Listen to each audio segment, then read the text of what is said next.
Welcome to 13 Moons, and I'm here today with Jalila. Hey guys. My goddaughter. Hey, I'm Jalila. Hey. We're a family that eats together, and therefore very fortified family.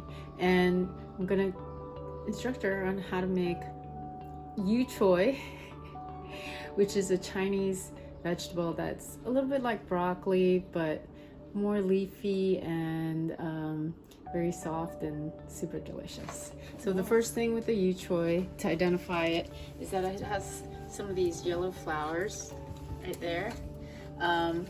Some don't, but kind of looks like a little flower plant to me. Sometimes when you get it in the Chinese supermarket, it can be very dirty, as in it's got a lot of sand and dirt in between. So I'm gonna show you the best way to clean it. We're just gonna use a simple paring knife, and the best thing I could recommend is that you do the cleaning in 2 stages, where you cut off the main bottom stem. So I cut them off and hit this stem, and that will ensure that you will be able to get the dirt from in between these spaces. You could choose to eat these or not, but I like them because once you cook them, they're still slightly crunchy but soft at the same time. Awesome. You can leave the smaller pieces together. Okay. Right? Yeah, that's right. It's sort of where the leaf and the neck meet. That's perfect, Jen. I learned from the best. So if you want to see how much sand was left over in the water, you can see how the sediment is left on the bottom. Regardless, this is actually excellent water to save to feed your house plants the first wash of any kind of greens, because it has some of the vitamins, some of the nutrients from the dirt that it was grown in. So the best thing to do is for us to wash the greens again, because that was just the first kind of layer of sand that's there. She knows what I'm talking about. So you want to wash the greens again. I try to kind of keep the greens in the same orientation. It makes me feel that I'm being organized and I can grab everything together. It has a uniform look, but when I plate it, it's always beautiful, right? One of the things we do is we eat with our eyes. We can keep the stem parts separately because they take a little longer to cook, somewhere between 30 seconds to a minute longer than the leafy parts. Since we do have a lot of greens, you can also reserve this for adding into a different soup or something like that later on.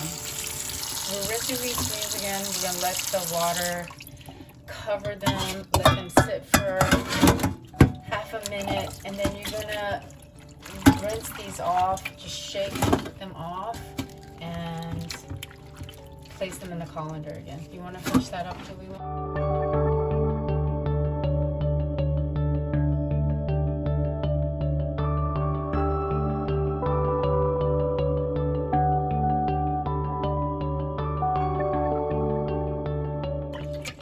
What you're going to do after you rinse it is to see if there's more dirt.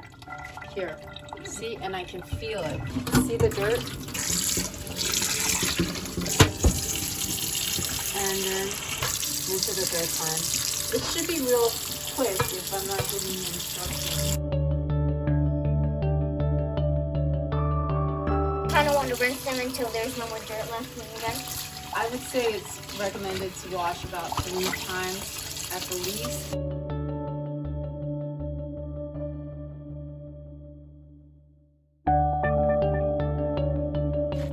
Once you remove all the leaves, feel again to see if there's any sediment on the bottom. A little bit. There's a little bit. Maybe we could give it one more rinse. I think it's pretty good. In fact, I'm gonna use some of this water to rinse off the stem, because that's really where most of the root is. You can leave the Yuchoy to drain. And what if we can't find Yuchoy? Well, if you can't find Yuchoy, you can use bok choy. I think that's the most popular one. There's another one called tatsoi. These are all leafy green vegetables that are part of the cabbage family, and they have a once you cook them, they have a soft quality to it, and the leafy greens have tons of iron and chlorophyll, so it's really good for your blood and sounds good. Tastes delicious. Can't wait. The next thing we're gonna do is we're gonna cut the garlic into slivers, and the reason we're doing that is because I like this dish to have a subtle garlic flavor, and we're gonna do that by cutting a clove of garlic into thin pieces like this, right? It's really helpful if you have a sharp knife. We're doing all the work with just a simple paring knife, so I think most people have something like this. The slivers are about 1/8 of an inch. There's this little part, you can take it off or not, just depends on what you like. If you take it off, it's just got a cleaner look. And then you're just gonna go in on the garlic. The easiest way to do it is once you establish a flat base, you could cut down into it like this. Okay?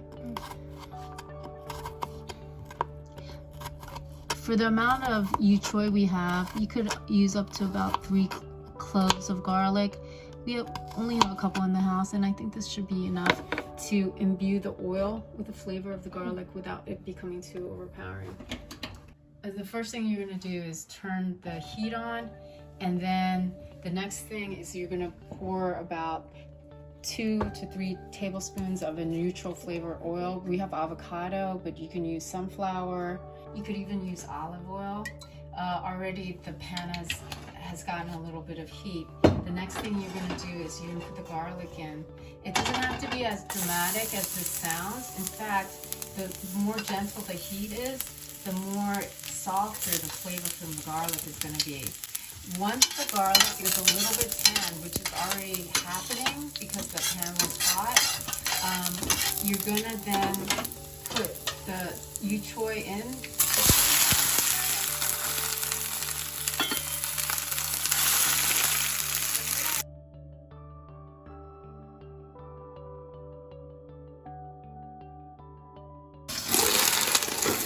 Well, we're turning down the heat right now because it's too hot and fiery actually. And then just be careful when we open this, oil and water together creates a very dynamic movement, so sometimes the oil pops and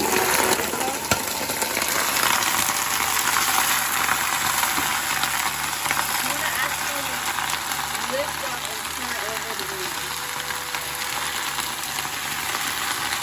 Perfect.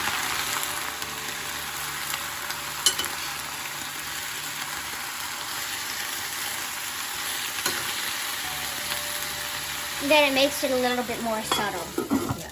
Because the Yuchoy was already wet, it got enough water to create the steam that's actually cooking the greens. It's not so much the heat, but the steam coming off the water that's cooking the greens.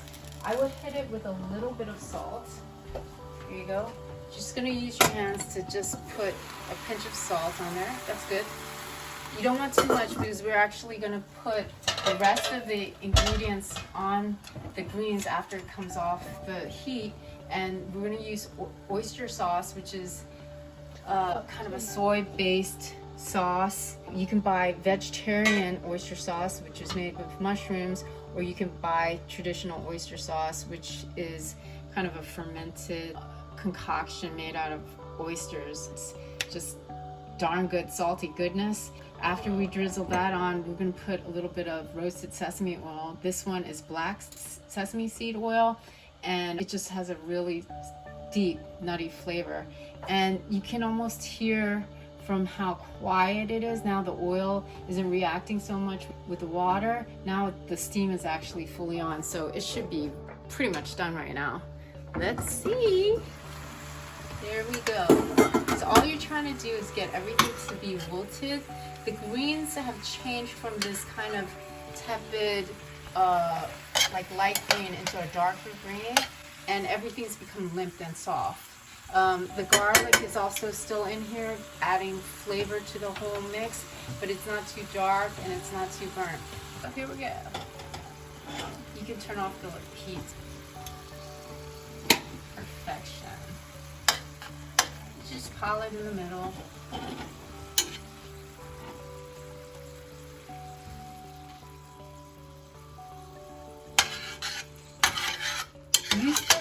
like the greens itself to pull everything together.